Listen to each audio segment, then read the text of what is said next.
இன்னைக்கு நம்ம அவெஞ்சர்ஸ் டூம்ஸ்டே படத்துல டாக்டர் டூம் தானோஸை கொல்றதுனால இது என்ன மாதிரி ஒரு இம்பாக்ட்டை எம்சியூல ஏற்படுத்துன்றத பத்தி தான் இன்னைக்கு நம்ம மொத்தமா டிஸ்கஸ் பண்ண போறோம். அப்படி நம்ம சேனலுக்கு சப்ஸ்கிரைப் தட்டி விட்டுருங்க, வீடியோவை கிக் ஆஃப் பண்ணிடலாம். ஃபர்ஸ்ட் ஆஃப் ஆல் இந்த இன்சிடென்ட் ஃபியூச்சர்ல எம்சியூல நடக்குமா அப்படின்னு நீங்க யோசிக்கிறது எனக்கு புரியுது. ஆனா இது 100% கன்ஃபார்ம் நடக்கும் அப்படின்னு நம்மளால சோரா சொல்லிட முடியாது. ஒரு 70% நடக்கிறதுக்கு அதிகப்படியான வாய்ப்புகள் இருக்கு. பிகாஸ் எம்சியூ கூடிய சீக்கிரம் ரீபூட் ஆக போகுது. இந்த சமயத்துல எம்சியூல அவங்க கஷ்டப்பட்டு உருவாக்கி மேல கொண்டு வந்த ஒவ்வொரு பெரிய பெரிய கேரக்டர்ஸுக்குமே ஒரு பெர்ஃபெக்டான எண்டிங்கோ ஒரு தெளிவான விளக்கமா கொடுத்தாகணும். அப்படி இல்லைன்னா அந்த கேரக்டர்ஸுக்கான வேல்யூன்றதே சுத்தமா இல்லாம போயிடும். எம்சியூல தானோஸ்ன்ற ஒரு கேரக்டரை வில்லனை காட்டுறதுக்கே கிட்டத்தட்ட 2-3 படங்கள் கிட்ட உட்காந்து தானோஸ்ன்ற ஒரு கேரக்டரை வச்சு பயங்கரமா ஹைப் ஏத்திட்டு இருந்தாங்க. இவ்வளவு தூரம் கொண்டு வந்த தானோஸ் அப்படியே தண்ணி தொலைச்சு விட்டுற மாட்டாங்க. ஓகே, இப்போ நம்ம தானோஸ் எப்படி காமிக்ல டாக்டர் டூம் கையால எப்படி இறந்திருப்பாரு அப்படின்றத பத்தி லைட்டா பாத்துருவோம். டாக்டர் டூமோட கையால தானோஸ் இறக்குறது இந்த ஒரு இன்சிடென்ட் பத்தியுமே எல்லாருமே கண்டிப்பா கேள்விப்பட்டிருப்பீங்க. 2 யூனிவர்ஸும் ஒன்னோட ஒன்னு மோதி அழியும் போது அங்க இருந்த சூப்பர் ஹீரோஸ்ல ஒரு சில பேர் ஒரு ஷிப்ல ஏறி எப்படி அந்த அழிவுல இருந்து உயிரோட தப்பிச்சாங்களோ அது மாதிரி இந்த பக்கம் தானோஸ் மேல 2 யூனிவர்ஸோட அழிவுல இருந்து தப்பிச்சு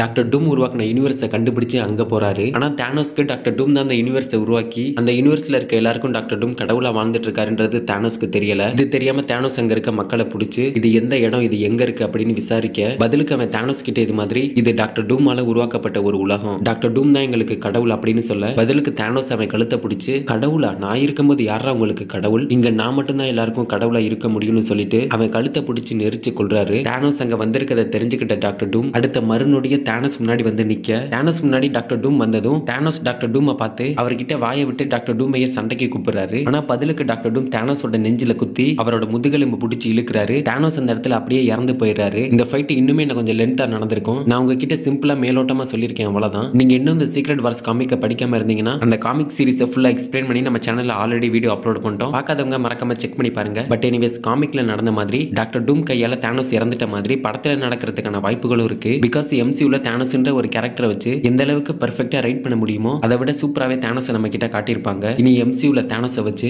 இப்ப இருக்கிறத விட இன்னும் கேரக்டர் டெவலப்மெண்ட் பண்ணா அது தானோஸை வச்சு அரைச்சமாவே அரைக்கிற மாதிரியான ஒரு ஃபீலை கொடுத்துரும். கூடிய சீக்கிரம் எம்சியூ வேற ரீபூட் ஆக போகுது. இந்த நிலைமையில தானோஸ் எங்க போயிட்டாருன்ற ஒரு கேள்வியை எழுப்பிடக்கூடாது இல்லையா? அதனால தானோஸ்ன்ற கேரக்டருக்கு ஒரு பெர்ஃபெக்ட்டான எண்டிங்னா அது டாக்டர் டூம் கையில ஒரு வீர மரணமா தான் இருக்க முடியும்னு நினைக்கிறேன். ஆனா நம்ம காமிக்ல பார்த்த மாதிரி டக்குன்னு தானோஸை கொன்ற மாட்டாங்க. ஒரு பயங்கரமான சண்டையோட முடிவா தான் தானோஸோட மரணம் இருக்கணும். பொறுத்திருந்து பாப்போம் என்ன பண்றாங்க. இது எல்லாத்தையும் விட எம்சியூல எதுக்காக டாக்டர் டூம் தானோஸை கொல்லணும் அப்படின்ற ஒரு கேள்வி உங்களுக்குள்ள வந்திருக்கும். இதுக்கான பதில் இப்பதான் எம்சியூல டாக்டர் டூம் முதல்ல மல்டிவர்ஸ் லெவல்ல ஒரு பெரிய வில்லனா டாக்டர் டூம் புஷ் பண்ணிட்டு இருக்காங்க. இதுக்கு முன்னாடி டாக்டர் டூம் ஃபேண்டாஸ்டிக் 4 படத்துல வில்லனா பார்த்திருப்போம். ஆனா இப்போ நம்ம டாக்டர் டூம் பயங்கரமா பாக்குற மாதிரி ஃபேண்டாஸ்டிக் 4 படத்திலேயே இது மாதிரி பார்த்திருப்போமா அப்படின்னா கண்டிப்பா அப்படி இல்ல. பிகாஸ் அந்த படத்துல ஒரு சூப்பர் ஹீரோஸ் டீமை எதிர்த்து நிக்கிற ஒரு வில்லனை எந்த அளவுக்கு போர்ட்ரேட் பண்ணி அந்த கேரக்டரை புஷ் பண்ண முடியுமோ அந்த அளவுக்கு தான் டாக்டர் டூம் அந்த படத்துல காட்டியிருப்பாங்க. ஆனா எம்சியூல இப்ப நடக்க போறது இல்ல டாக்டர் டூம், இதுல இருக்கிறத விட பல மடங்கு சக்தி வாய்ந்த ஒருத்தரை காட்டியாகணும். அப்படி டாக்டர் டூமை காட்டுறதுக்கு இவங்க ஒரு சீரிஸோ 2 படமோ டாக்டர் டூமோட கேரக்டரை டெவலப் பண்றதுக்கு ரிலீஸ் பண்ணிருக்காங்களா அப்படின்னா இல்ல. அப்படி இருக்கும்போது ஒரே படத்துல